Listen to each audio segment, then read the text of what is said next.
Så det vil jeg gerne prøve at forklare her med hvad det kollektive paradigme er. Først så vil jeg lige prøve at beskrive, hvad man kan forstå lidt, hvordan et paradigme kan forstås. Og i løbet af det hele den her smøre her, så håber jeg, som sagt, at I finder ud af, at det hænger sammen med de her evolutionære samtaler. Et paradigme, det kan man sige, det er det hav, vi svømmer rundt i. Og ligesom en fisk kan have svært ved at se det vand, den svømmer i, så kan vi også have meget svært ved at opdage det paradigme, som vi er betinget af. Det er et sæt af værdier og et sæt af principper, som er så,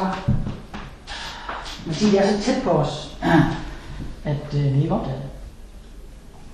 Så det er en, man kan sige, nu skal jeg lige have her. Man kan sige, at paradigmet bestemmer på en måde, hvilke tanker det er muligt at tænke. Og på den måde bestemmer paradigmet også, hvad er muligt, hvad er ikke muligt. Det bestemmer også, hvad kan man se, og hvad kan man ikke se. Hvad er synligt for det, hvad er ikke synligt for det. Og paradigmet bestemmer også, hvad er meningsfyldt at kommunikere om, og hvad er absurd eller meningsløst at kommunikere om. Så det er altså sådan en rimelig vigtig størrelse. Man kan sige, hvis det her paradigme, hvis ikke man er bekendt med det her paradigme, og skibet lige pludselig sejler i en retning, som man måske synes om, så er det måske en god ting lige at opdage det her. Og det vil jeg prøve at komme med 3 eksempler på sådan nogle mini-paradigmer for at give en inspiration og give hjælp til, at I kan opdage det. Og de 3 eksempler, jeg vil prøve at komme med, det er et eksempel med skak, og så er der et eksempel med Mærsk, altså A.P. Møller-koncernen. Og så det sidste eksempel, det er med min søster, ikke Lea, som sidder her i aften, men min ældste lille søster. Så de er så lidt forskellige, de her eksempler, jeg kommer med, men stadigvæk så er der en sammenhæng, som jeg håber fremgår. Vi starter med det der skak-eksempel. Og der vil jeg gerne have prøve at forestille jer en familie, et ægtepar, som er meget interesseret i at spille skak. De er faktisk begge to stormestre i skak, både manden og konen. Og hele deres verden går ligesom ud på, hele deres verden handler om de her 64 felter, 6 brikker, og hvordan kan man flygte de her brikker. Og strategier for at flygte dem og sådan noget. De får så, vi siger, de får 2 børn, det her ægtepar, vi kan kalde dem for Adam og Eva. Bare for at give dem navn. Og de her børn, de vokser selvfølgelig op, ikke præget af den her skakkultur, som forældrene ligesom sætter rammerne for. Og allerede fra Adam og Eva, de er 2 år gamle, så kan de faktisk flytte de her skakbrikker helt perfekt. De laver aldrig fejl. Løberen flytter altid på skrå, og bunden flytter altid en af gangen. De her ting. Der er lige en forskel mellem Adam og Eva, siger vi. Og det er, at Adam, han er meget sådan identificeret med den kultur, han er opvokset i. Ligesom forældrene, så hans verden, den består meget af de her 64 felter og skakbrikker.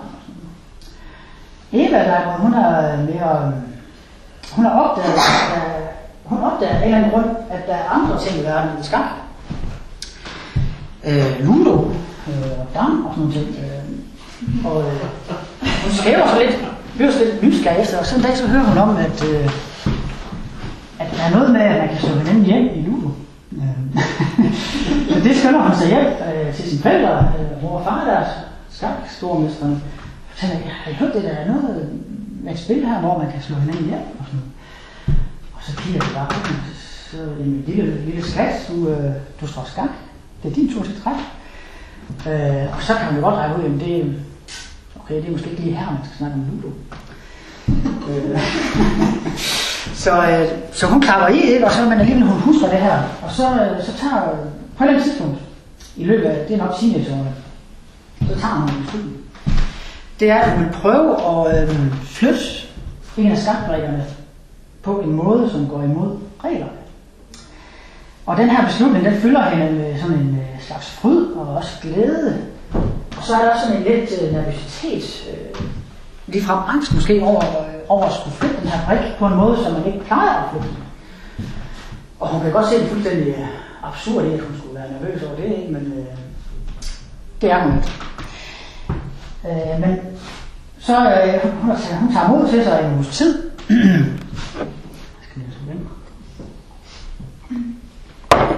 Så en dag, hvor hun sidder og spiller med Adam, så er det godt ind i spillet, ikke? Så har hun så samlet mod til sig, så tager hun sådan en skødesløs hest ned fra det ene hjørne af brættet og flytter over et andet hjørne. Og så kigger hun på Adam, ligesom hun plejer at gøre, for at signalere, at nu er det hans tur. Og så vil sige, hvordan reagerer Adam på det her? Det er selvfølgelig et hypotetisk eksempel, ikke? Så der er flere forskellige muligheder. En mulighed er, at han bliver simpelthen rasende. Han bliver koldrød i ansigtet og rasende. Hvad fanden ville hun så ikke? Det må man ikke, det der. Altså. Det er en mulighed. En anden mulighed er, at han bliver ramt af en lammende angst. En panikangst. Fordi hesten, den stod der før, ikke? Og nej, den kan kun... Altså, det indgår ikke i hans verdensbillede, at den her hest kan flytte på den måde der. Der er også en tredje mulighed. Har I nogle bud på, hvilke reaktioner Adam ellers kunne komme med? Hvordan han ellers kunne reagere? Han kunne falde i latter. Han kunne skraldgrine, ja. Han kunne skraldgrine over det. Ja. Altså jeg kan bare sige, at det strider mod skakregler. Han kunne komme med, han kunne sige, skakbogen frem, ikke? Eller reglerne frem, og sige, se her, det er imod reglerne. Fordi hvis det er sådan, hvis du ikke føler reglerne rigtigt, så spiller hun jo ikke skak mere. Nej, så er det lige pludselig et helt nyt spil. Og der er en anden mulighed, som jeg ved ikke om det er tilfældet, men jeg har et, og det er en anden mulighed, det er, at han slet ikke opdager det. Han er så indrulleret i det her skakparadigme, at han slet ikke opdager det. Fordi hvis han skulle opdage det, ville det kræve, at den del, han er så identificeret med, det er skakbrættet, og det er de 64 felter, og det er reglerne, og det er, at hesten kan flytte sådan og sådan og sådan. Og det er ham. Sådan lidt groft sagt, ikke? Så hvis det lige pludselig sker noget andet, så ser han det ikke. Men han selv laver en forklaring på, hvordan den så kommer derned, ja. Jo, han ser det nok, hvis hun foretager trækket, så snupper en af hans brækker. Ja, men det har hun tænkt på, så det er top 15. Så ja, det er rigtigt. Jeg ved ikke, hvordan det... Men altså i skak, der er det så mange åbninger, når man har lavet bare 2 træk, så er det 2 millioner af andre åbninger, man kan lave. Ja, det er helt og der kan man jo altid, og der ved skakspillere jo, hvordan man lige skal spille. Ja. Helt foran. De er hele tiden i partrakt foran, kan man sige. Ja. Og det er helt... Og der kan man så nogle gange laver man så lige pludselig et træk, der går imod bogen. Ja. Går imod læreren. Og det kan man sige, men det er så... Ja, og det her Evan var det så fuldstændig imod læreren. Det er faktisk en ulovlig træk, kan man sige. Ja. Men eksempel her, det er bare at give nogle inspirationer til, hvad... Hvis man kigger på den her lille familie, ikke, de er meget... Altså det er en skakkultur, de lever i, og hvis de ligesom skal ændre... det er måske det kan være generationer, de folk, der har været stormestre i skak. Hvis de skal ændre deres skakkultur, så skal den her ændring komme fra Eva, naturligvis. Jeg kommer tilbage til... Der findes også noget andet skak. Ja. Der findes også tremandsskak og firmandsskak. Det er rigtigt. Hvor man kan spille skak med 3 mand eller 4 mand på en gang. Ja. Nu er det kun et eksempel, så... Så det er bare et eksempel. Jeg tror lige, jeg prøver at se de 2 andre eksempler, og det er de her 3 eksempler, det er bare lige... ja, I behøver sikkert at tænke alt for meget over det, det er bare sådan nogle historier, kan man sige, men som alligevel belyser det. Det andet eksempel, det er så med Mærsk-koncernen. Og man kan sige, at i den her AP Møller-koncernen, hvor der er 10.000 af medarbejdere, der er nogle værdier og principper, som den her koncern er styret i. Man kan godt sige, at der er et paradigme i Mærsk, som alle medarbejderne de ligesom følger. Og vi siger, at Adam og Eva de er nu kommet ind i Mærsk-koncernen. Adam han har været ansat i Mærsk i et par år, og han er han føler sig rigtig godt tilpas i den her koncern, og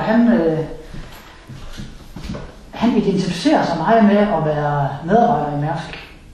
I den grad så, at når han er fri fra arbejde, så går han gerne rundt i en t-shirt, hvor der står Mærsk, eller logoet er på ryggen. Det har han ligesom godt med. Eva, hun blev så ansat i den her, hun blev også ansat i Mærsk, og hun starter jo med, som man gør, når man kommer ind i en ny kultur, ikke? Så stikker hun lige fingrene i jorden og finder ud af, hvordan er det lige tingene fungerer her, ikke? Hvilke værdier, hun læser måske noget om værdierne og principperne, men der er lige så mange usagte værdier og usagte principper. Så det prøver hun at finde ud af, og hun kan også godt trives der, og når hun er på arbejde, så følger hun de der. Så er hun ansat i Mærsk, og når hun er fri, så er hun ligesom sig selv igen, eller så ligger hun ligesom uniformen fra sig, kan man sige. Forskellen her, det er igen, ligesom i skak eksempel, det er, at Adam han er meget identificeret med at være medarbejder i Mærsk, det er hans identitet. Eva vælger den mere, hun indgår bevidst i den her gruppekultur, som Mærsk er, og kan også vælge anderledes, kan man sige. Og det er en meget vigtig pointe, at hun er også i stand til at sige fra. Lad os se, at Mærsk lige pludselig sejler i en retning, som hun ikke synes om det. Det kan være, lad os sige, det er noget med forurening. Hun synes, at de skulle gå over til noget mere miljørigtigt brændstof, som eksempel.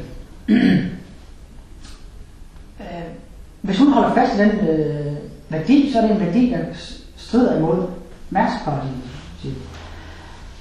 Så er det ligesom, det svarer lidt til, da Eva hun flytter hesten fra det ene hjørnebræt over det andet hjørnebræt. Det er en ny måde at gøre tingene på i Mærsk-koncernen.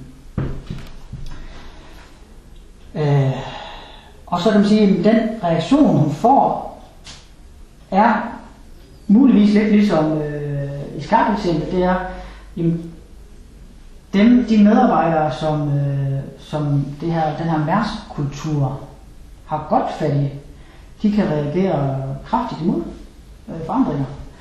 Med en vrede måske lige frem, eller det kan også ende med, at hun bliver fyret, eller hun selv må sige op, eller også bliver hun ignoreret. Undskyld.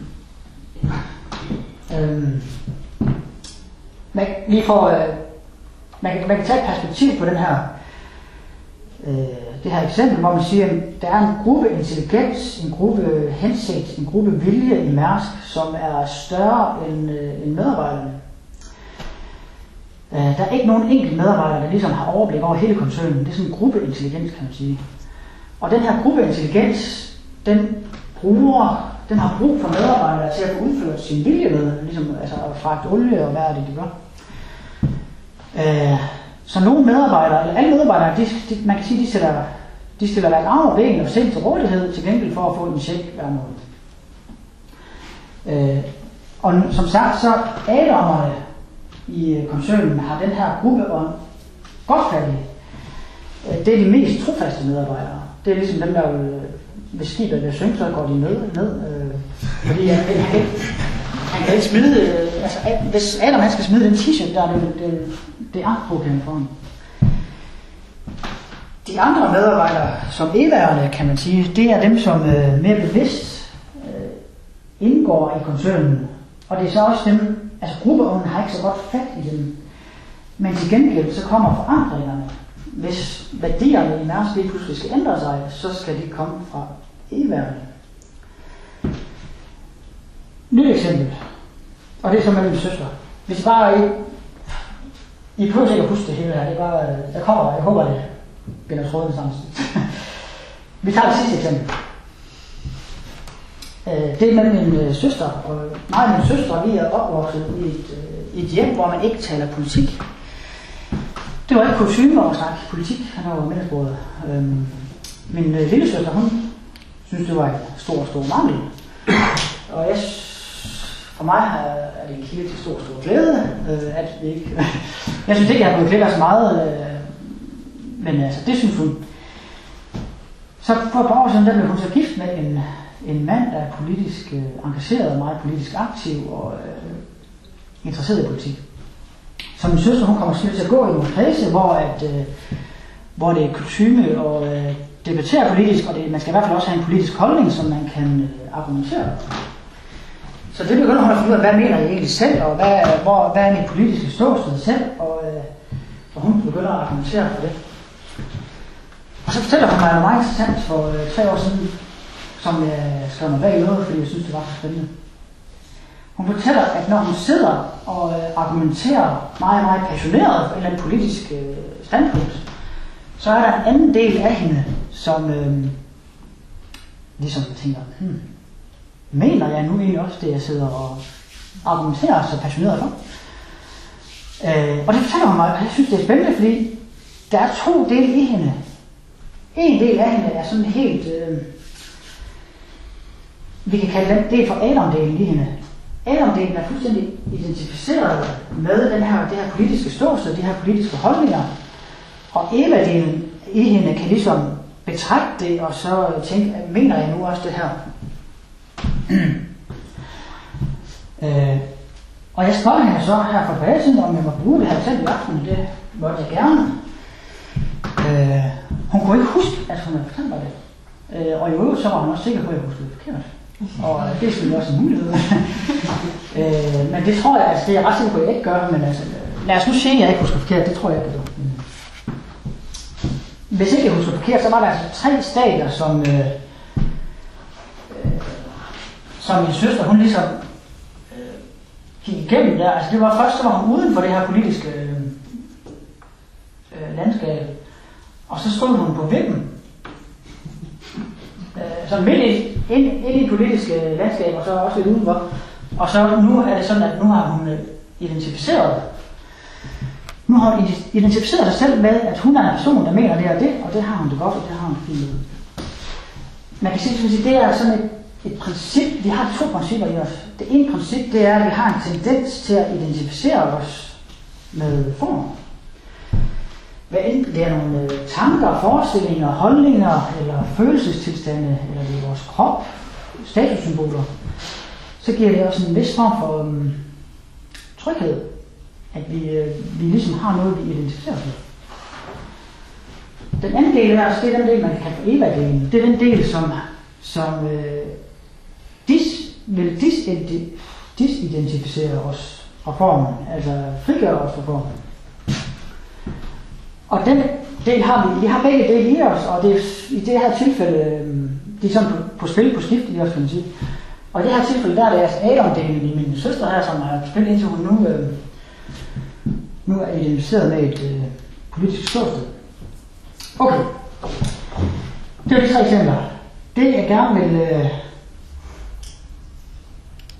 vil frem til her, det er, at altså de her mini-paradigmer, skarp-paradigmet, Mærsk-koncernens paradigme og de her politiske ståsteder, politiske kulturer, er alle sammen del af et endnu større paradigme.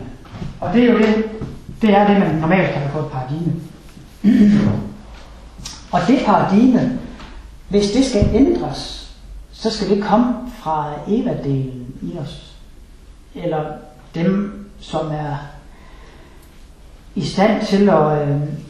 altså det kan ikke komme fra dem, der er fuldstændig identificeret med paradigmet, fordi de har ligesom ikke noget alternativ. De kan ikke forestille sig andre muligheder, kan man sige, faktisk.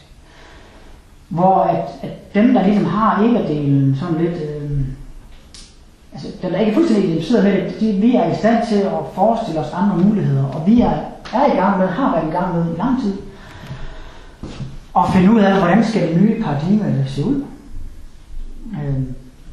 Og vi er også i gang med at tage mod til at tage det spring, fordi det kræver mod, fordi at i mange år, der har vi haft tryghed, vi har haft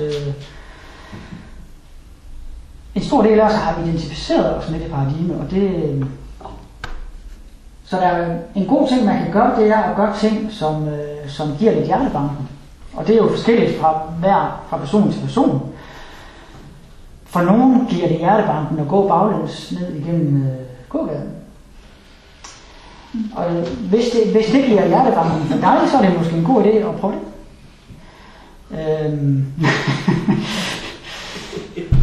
Eller det kan være, ja, hvad nu, altså fordi hvis der er noget, man har sådan en irrationel angst for, så hvis man gør det alligevel, så det man gør det, så er man i gang med at disidentificere sig selv fra det paradigme, som man svømmer rundt i. Og så tager man et skridt ud i noget nyt, som man ikke kender, og det er der, hjertebanken kommer. Men hvis man har tillid til, at der er noget andet, der griber en, så er det selvfølgelig det bedste. Hvis ikke man har den tillid, og så man opdager, at det her skib, vi står i, det her paradigme, det er på vej i en uheldig retning, så tager man måske lige frem og gør det alligevel, selvom man ikke rigtig har den tillid. Det kræver det mod, men det nye paradigme, vil jeg lige prøve at skitsere, hvad karakteriserer det nye paradigme i forhold til det gamle paradigme. Og en af mine gode venner, Karl Dam, han fortalte om det så sent som 14 dage siden, og han brugte 3 nøglebegreber, som jeg synes egentlig fanger essensen af det nye paradigme meget godt. Og de 3... Det første, det er planetomsorg. Og det er, at i alle de aktiviteter, vi indgår lige, der har vi ligesom planeten med i vores bevidsthed på den måde, at vi...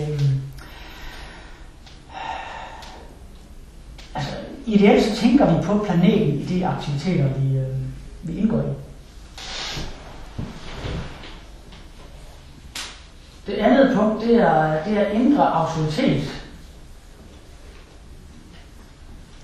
Det vil sige, at i det nye paradigme, der er autoriteten er i ens hjerte, i stedet for i ydre autoriteter.